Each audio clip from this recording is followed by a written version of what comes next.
रहीम अस्सलाम वालेकुम। Today our topic about the glycocalyx.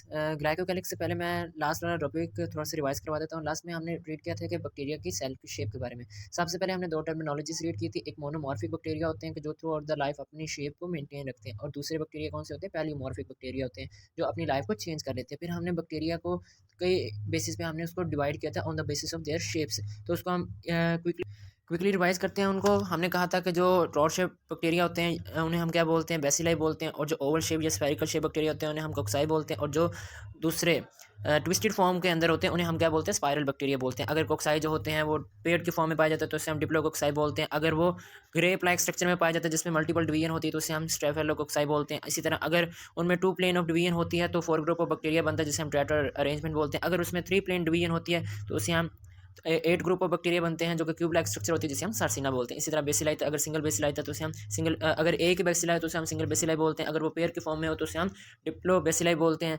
और अगर वो चेन फॉर्म के अंदर हो तो उसे हम क्या बोलते हैं? स्ट्रेप्टो बेसिलाई बोलते हैं। इसी तरह विब्रियो क्या होते हैं? कर्व शेप बैक्टीरिया होते हैं। स्पाइरिला क्या होते हैं? हेलिकल शेप बैक्टीरिया होते हैं लेकिन सेमी रिजिड भी होते हैं। और स्पाइरोकिट क्या होते हैं? ये हेलिकल शेप बैक्टीरिया तो होते ही हैं लेकिन साथ साथ क्या होते हैं? फ्लेक्सिबल भी होते हैं। ये फिर कुछ बैक्टीरिया होते हैं जो इनके अलावा भी शेप रखते हैं, जो स्टार शेप बैक्टीरिया भी हो सकते हैं जिसमें हमने जीनस स्टेरिला को रीड किया था। कुछ रेक्टेंगुलर शेप बैक्टीरिया भी होते हैं जिसमें हम हेलोफेलिक आर्की को रखते थे। आज हमारा जो टॉपिक है वो है about glycocalyx. What is the glycocalyx? अच्छा, ग्लाइकोकैलिक्स क्या होते हैं? कुछ प्रोकैरियोट सेल्स होते हैं ना, मोस्टली प्रोकैरियोटिक सेल क्या करते हैं? इसे सिक्रीट करते हैं इनसाइड द सेल। एक ऐसा सब्सटेंस जो कि सेल के इनसाइड बनता है और ये सिक्रीट होता है सेल की सरफेस पे, आउटसाइड द सेल वाल। उसे हम क्या बोलते हैं? ग्लाइकोकैलिक्स।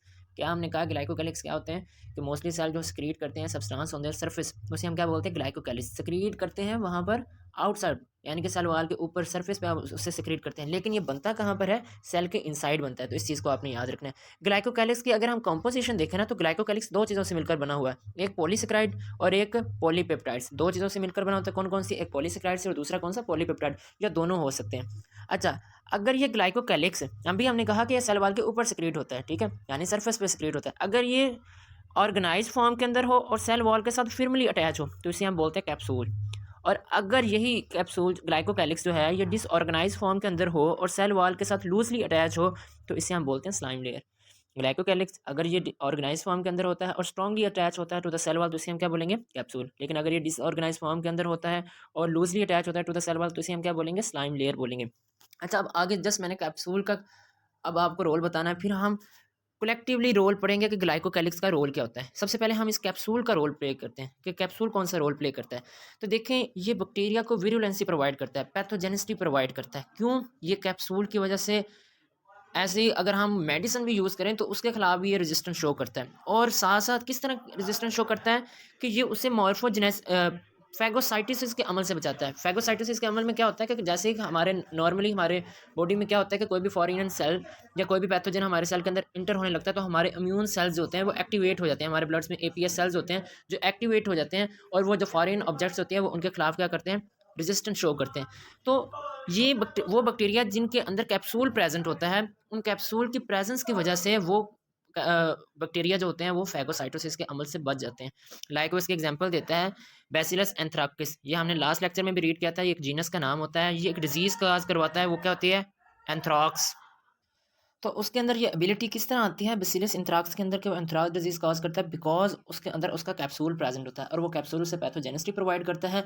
और उसका जो कैप्सूल होता है वो किस से मिलकर बनाता है? डी ग्लूटामिक एसिड से मिलकर बना होता है। तो इसके एग्जाम्पल में आपने याद रखना है। सबसे पहले याद रखें कैप्सूल होता है क्या। अगर ग्लाइकोकैलिक्स ऑर्गेनाइज फॉर्म के अंदर हो और फैमिली अटैच हो तो उसे हम क्या बोलते हैं? कैप्सूल बोलते हैं। और वो इससे प्रिवेंट करता है, उसे फैगोसाइटोसिस के अमल से बचाता है। और इस तरह जैसे अगर कोई बैक्टीरिया फैगोसाइटोसिस के अमल से बच जाएगा हमारी बॉडी के अंदर तो अल्टीमेटली वो क्या करवाएगा? डिजीज़ कॉज करवाएगा। तो इसके एग्जाम्पल में उसने क्या कहा? बेसिलियस एंथ्राकिस। वो कौन सी डिजीज़ काज करवाता है? एंथ्राक्स। क्यों? क्योंकि उसके अंदर कैप्सूल प्रेजेंट होता है और वो किससे मिलकर बना होता है? डी ग्लूटामिक एसिड से। अगर इसका हम कैप्सूल को रिमूव कर दें तो ये कभी भी पैथोजेनिसिटी प्रोवाइड नहीं करे, कोई भी डिजीज़ कॉज नहीं करेगा लाइक जो कि एंथ्राक्स काज करता है। नेक्स्ट हमारे पास वो कहता है, इसी तरह एक और एग्जांपल देता है जिसमें वो कहता है स्ट्रेप्टोकोकस न्यूमोनियाई।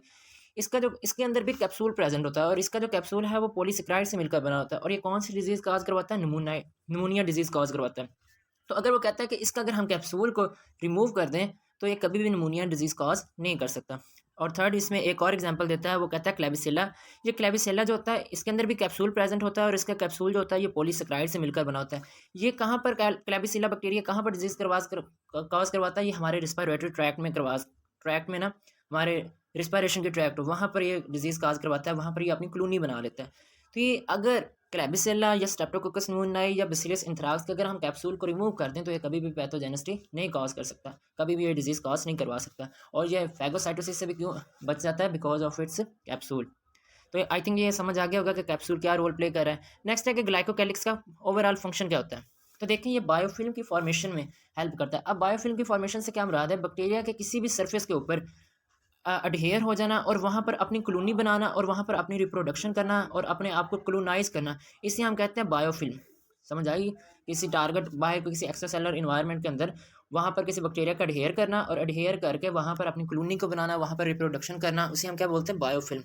तो ऐसा ग्लाइकोकैलिक्स जो कि बैक्टीरिया के सेल को बायोफिल्म की फॉर्मेशन में हेल्प करता है, ऐसे ग्लाइकोकैलिक्स सब्सटेंस को हम बोलते हैं extra cellular polymeric substance. EPS भी हम इसे बोलते हैं, ये एक्स्ट्रा सेलुलर पॉलीमेरिक सब्सटेंस।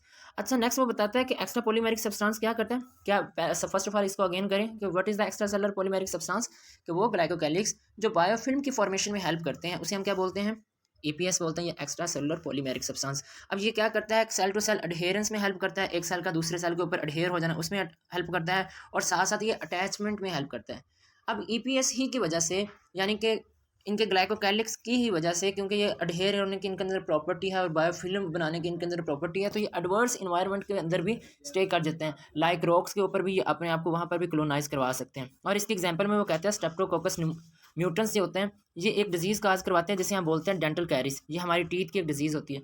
तो वो भी क्यों काज करवाते हैं? क्योंकि अंदर उसके ग्लाइकोकैलिक्स होता है और वो ग्लाइकोकैलिक्स क्या करवाता है? वहाँ पर बायोफिल्म की फॉर्मेशन करवाता है, और वो ग्लाइकोकैलिक्स जो बायोफिल्म की फॉर्मेशन में हेल्प करता है उसे हम क्या बोलते हैं? Extra cellular polymeric substance. Last में उसके वो एक और एग्जांपल भी देता है जिसमें वो कहता है विब्रियो कॉलेरा। ये कहाँ पर स्टे करता है? ये हमारी स्मॉल इंटेस्टाइन के अंदर स्टे करता है, वहाँ पर ये न्यूट्रिशन लेता है, और कौन सी वहाँ पर डिजीज़ कॉज करवाता है? कॉलेरा।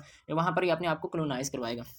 तो ओवरऑल इसको अगेन मैं रिवाइज करवाता हूँ। What is the glycocalyx? ये एक ऐसी सब्सटेंस है जो कि सेल के अंदर बनती है, लेकिन सिक्रीट कहाँ पर होती है? सेल के सरफेस पर, आउटसाइड द सेल वॉल। ठीक है। और ये किस चीज़ से मिलकर बनी होती है? पॉलीसेकेराइड से और पॉलीपेप्टाइड से। अगर ये ऑर्गेनाइज्ड हो और फिर्मली अटैच हो सेल वॉल को तो इसे हम क्या बोलेंगे? कैप्सूल बोलेंगे। लेकिन अगर ये डिसऑर्गेनाइज्ड हो और लूजली अटैच हो तो इसे हम क्या बोलेंगे? स्लाइम लेयर बोलेंगे।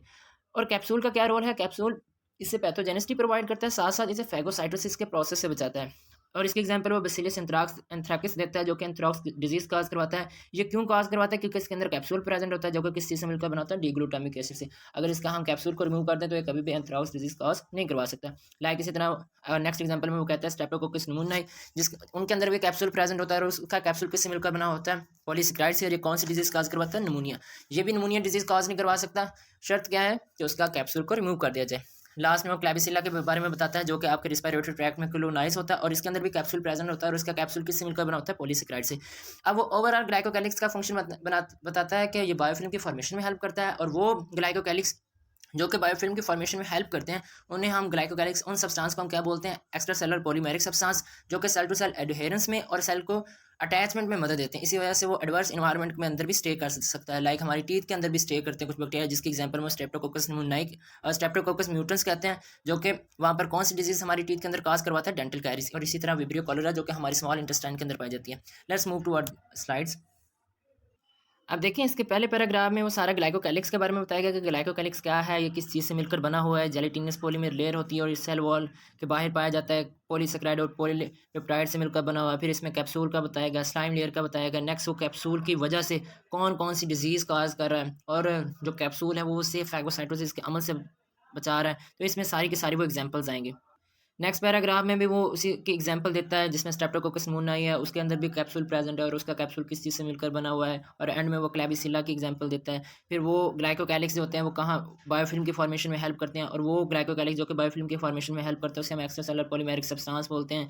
और ये उससे क्या करवाता है? सेल टू सेल अटैचमेंट में हेल्प देता है। इसी वजह से वो एडवर्स इन्वायरमेंट डाइवर्स सरफेस पर भी वो क्या कर सकते हैं? स्टे कर सकते हैं। और उसमें उसकी दो एग्जांपल दी कि वो हमारे इंटेस्टाइन के अंदर भी स्टे कर सकता है और हमारी टीथ के अंदर भी स्टे कर सकता है। होप सो कि आपको समझ आ गया होगा। अगर किसी को कुछ चीज़ की समझ नहीं आई तो डिस्क्रिप्शन में मेरा नंबर है, कॉन्टैक्ट कर सकता है। थैंक यू, खुदा हाफ़िज़।